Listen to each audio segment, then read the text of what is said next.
कितनी शर्म की बात है कि ऑल इंडिया तृणमूल कांग्रेस के नेता जो ऑल इंडिया तृणमूल कांग्रेस के चिन्ह के नीचे, जो all India Trinamool Congress chairperson Mamata Banerjee का चेहरा पोस्टर में लगा करके, जो ऑल इंडिया तृणमूल कांग्रेस के बैनर के नीचे चुनाव जीत कर आए हैं, अब वही नेता, जब पार्टी हार गई है, अब वही नेता पार्टी छोड़कर जा रहे हैं, लीडर को छोड़कर जा रहे हैं। कितनी शर्म की बात है। कहाँ गए आपके वसूल, आपके सिद्धांत, आपकी विचारधारा? आप प्रचार में लगातार बीजेपी को कोसते गए, बीजेपी की निंदा की। अब आप जाकर के वही बीजेपी के सामने हाथ जोड़ रहे हैं सत्ता के लोभ में।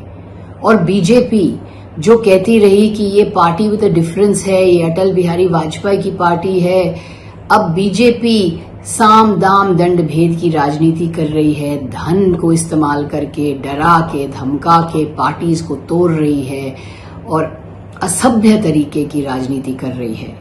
और जो ऑल इंडिया तृणमूल कांग्रेस के बागी नेता हैं, जो दिग्गज नेता हैं, आप में से कई हैं जो 2, 3, 4 बार सांसद बन चुके हैं, आपकी क्या मजबूरी थी कि इस तरह से आप सब कुछ खो करके आप जा करके बीजेपी के सामने घुटने टेक रहे हैं?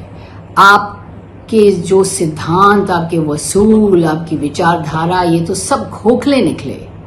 आप क्या है? आप कुछ भी सिद्धांत नहीं, विचारधारा नहीं, वसूल नहीं। आप सिर्फ जाकर के वही पार्टी के सामने आप हाथ जोड़ रहे हैं जो आपकी जिसके विरोध में आपने चुनाव लड़ा था।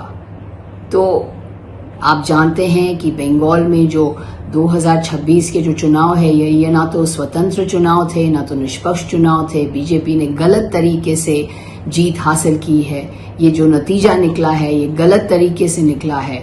तभी भी आप इस समय, इस कठिन समय, इस मुश्किल परिस्थिति में आप लीडर को छोड़ के, पार्टी को छोड़ के जा रहे हैं। आपके विचारधारा, आपके सिद्धांत, आपके वसूल खोखले हैं। ये आप भूलिए मत कि पब्लिक सब देख रही है, पब्लिक सब जानती है और यही पब्लिक एक ना एक दिन आपको सबक सिखाएगी।